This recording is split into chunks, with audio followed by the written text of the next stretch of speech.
c'est les deux qui étaient les disciples.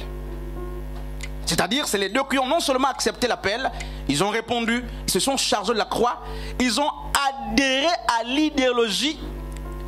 Et l'idéologie, justement, l'instruction, les enseignements qu'ils ont reçus ont influencé leur vie. Et Paul dit, n'imitez pas le monde, mais soyez transformés par le renouvellement de l'intelligence. Donc le disciple, n'est-ce pas, merci Seigneur, ne cherche pas à imiter le monde.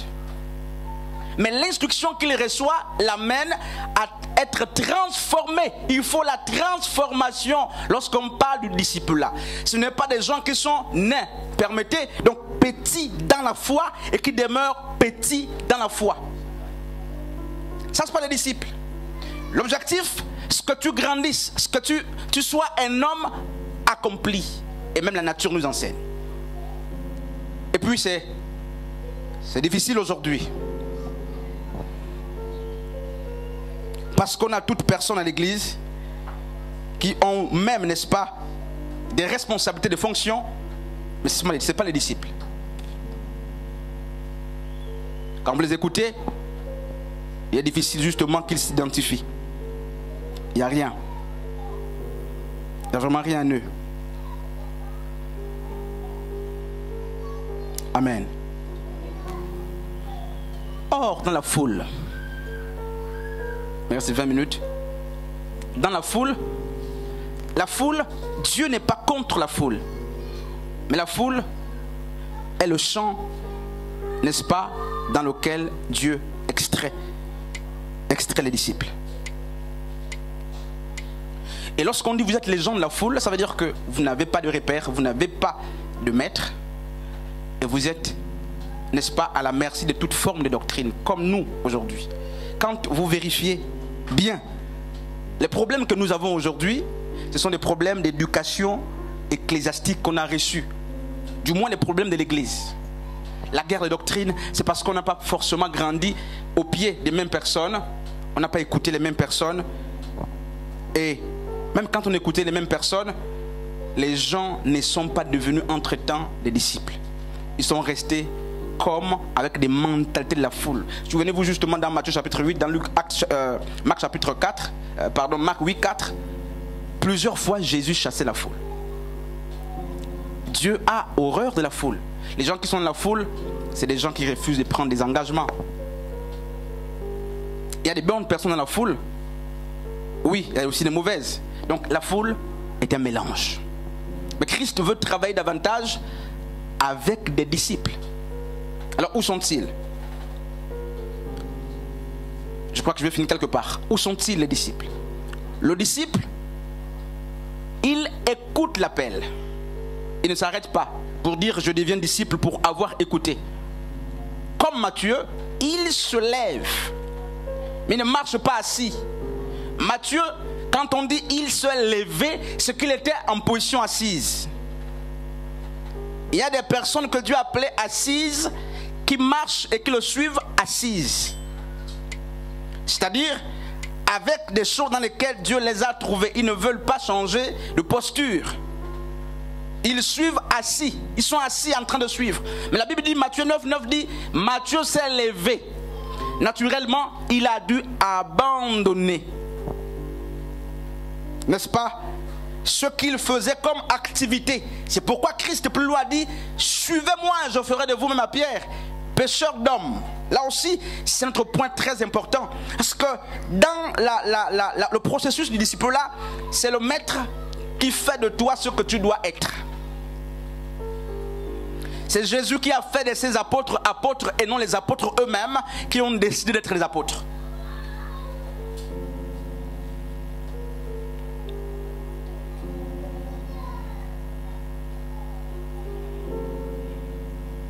Et on va lire ce texte.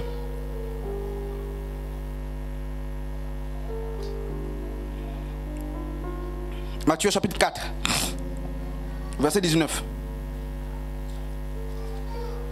Matthieu 4, le verset 19.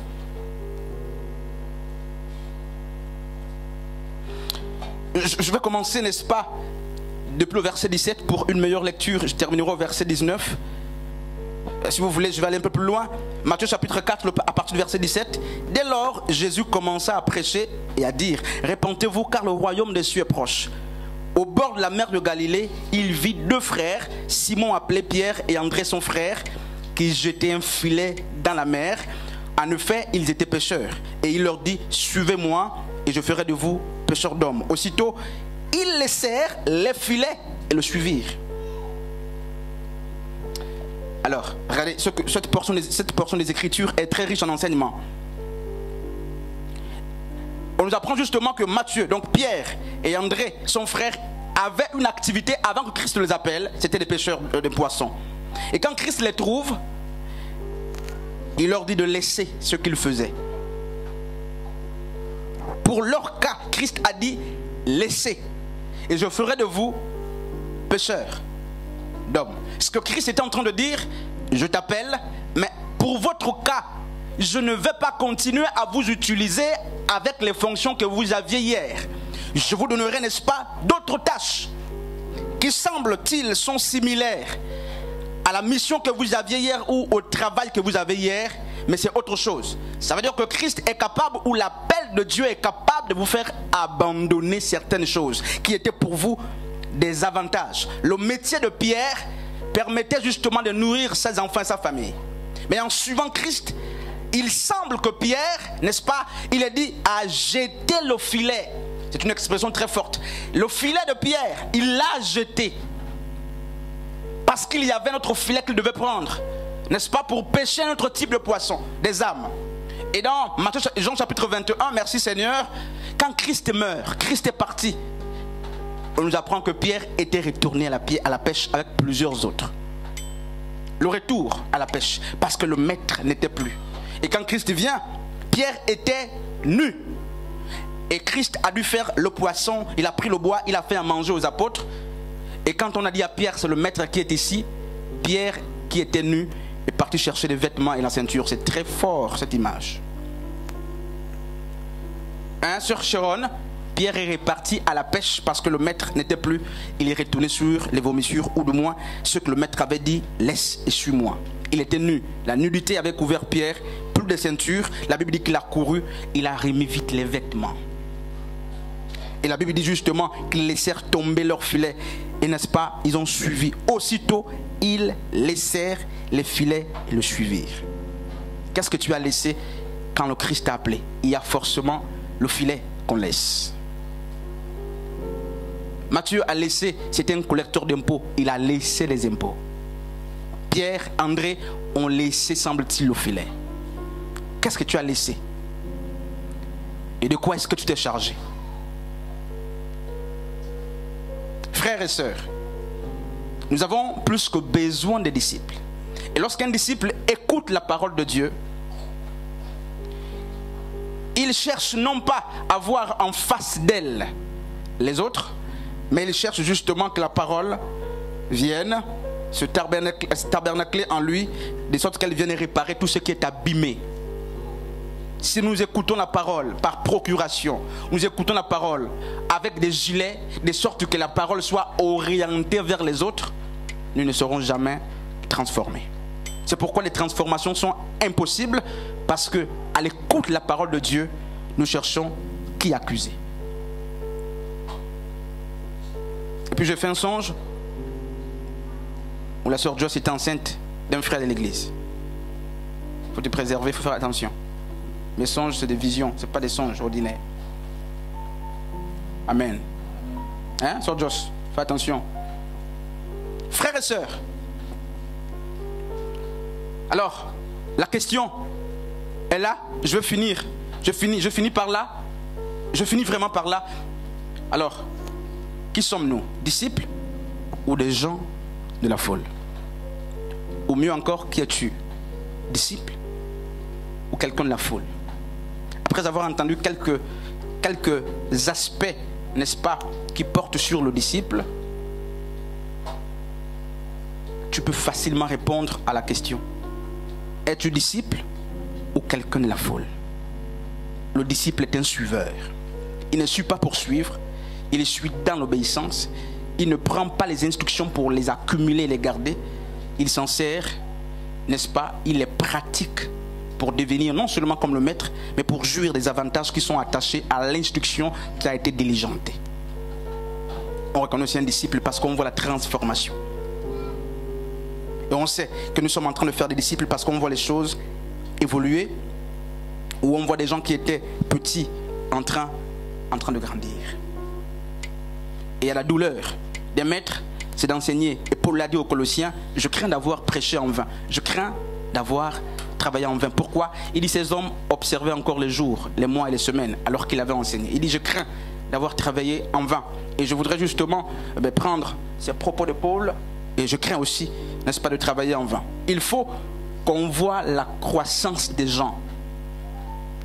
Il ne faut pas que la chenille reste chenille, alors que Dieu l'a appelé à devenir papillon.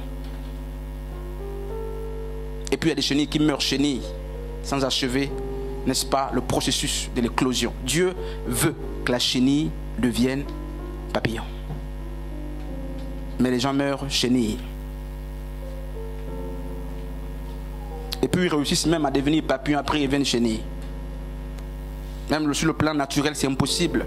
Mais dans le plan spirituel, les gens deviennent papillons, chenilles encore. Frères et sœurs, est-ce que tu es disciple réellement? Nous voulons travailler davantage avec les disciples. Moïse, pour finir, il y a 10 minutes, était en Égypte. Il a grandi selon l'instruction de l'Égypte, de Pharaon, pendant au moins 40 ans. Moïse avait la sagesse de Pharaon, égyptienne. Et je vais chuter par là.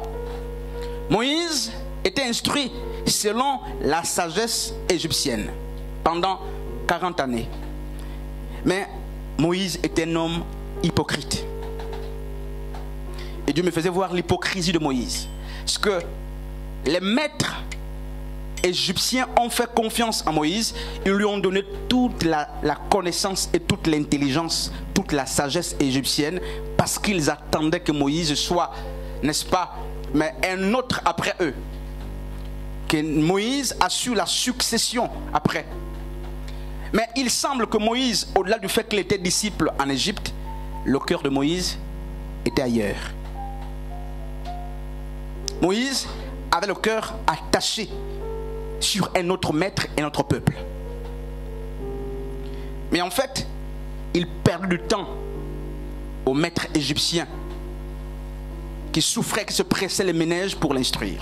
Et quand 40 ans arrivent, on voit comment Moïse est en train de prendre le parti justement de ses frères qui se battaient avec les Égyptiens. Il commence à les tuer, les Égyptiens, parce qu'au fond de lui, il ne s'identifiait pas dans Pharaon le maître. Au fond de lui, je grandis en Égypte, je mange leur nourriture, je bénéficie de leurs avantages, de leur sagesse, de leurs écoles, mais je ne suis pas leur disciple. Je suis appelé à partir demain. Et il grandissait dans l'hypocrisie. C'est une très belle image que Dieu me siffle. Je ne dis pas que Moïse est une mauvaise personne ou un mauvais personnage, mais je suis en train de prendre un aspect de Moïse pour nous faire comprendre des mauvais disciples. Il grandit dans la sagesse égyptienne pendant 40 ans, mais au fond de lui, il savait qu'il devait terminer ailleurs. Il y a aussi beaucoup qui sont là pour la distraction, qui sont là pour n'est-ce pas, fragiliser, pour court-circuiter, n'est-ce pas, les vrais disciples qui veulent travailler, qui fatiguent les maîtres. Ils savent que leurs cœurs sont tournés vers autre chose. Ils savent où ils vont même finir. Ce n'est pas que ce sera une révélation. Ils ont mûri où ils vont finir. Ils connaissent ce qu'ils font, mais ils perdent du temps aux gens, comme Moïse a perdu le temps à Pharaon, à ses maîtres, lorsqu'ils étaient là pour l'instruire. Et quand le temps arrivait, Moïse a fui. Est-ce que tu es comme Moïse dans l'hypocrisie, fatiguant ainsi des frères et des sœurs, alors que tes lendemains sont préconisés et connus d'avance? Disciple? Alors, frère, tu es disciple? Est-ce qu'aujourd'hui, quelqu'un est capable de se rendre compte qu'il semble que j'ai raté quelques éléments dans mon discipulat? Il semble que j'ai raté quelques éléments. Je suis simplement en train d'écouter les enseignements comme tout le monde et puis je rentre. ça ne fait pas de moi un disciple si je n'arrive pas à m'identifier à l'adhésion, si je n'arrive pas, n'est-ce pas, à me transformer, je n'arrive pas à l'identification, je n'arrive pas, n'est-ce pas, à m'approprier des instructions afin qu'elles aient un impact sur moi. Je viens, j'écoute, je pars. La foule aussi sait le faire. Je viens, j'écoute et je pars sans m'identifier, sans me conformer, sans même l'adhésion. Et puis, c'est une question oratoire que je vais poser. Finalement, qui est disciple? Sommes-nous disciples? Nous sommes les gens de la foule. Et puis, j'aimerais te soumettre un exercice très simple. À qui est-ce que tu t'identifies dans ton élan de la foi? Tu ressembles à qui?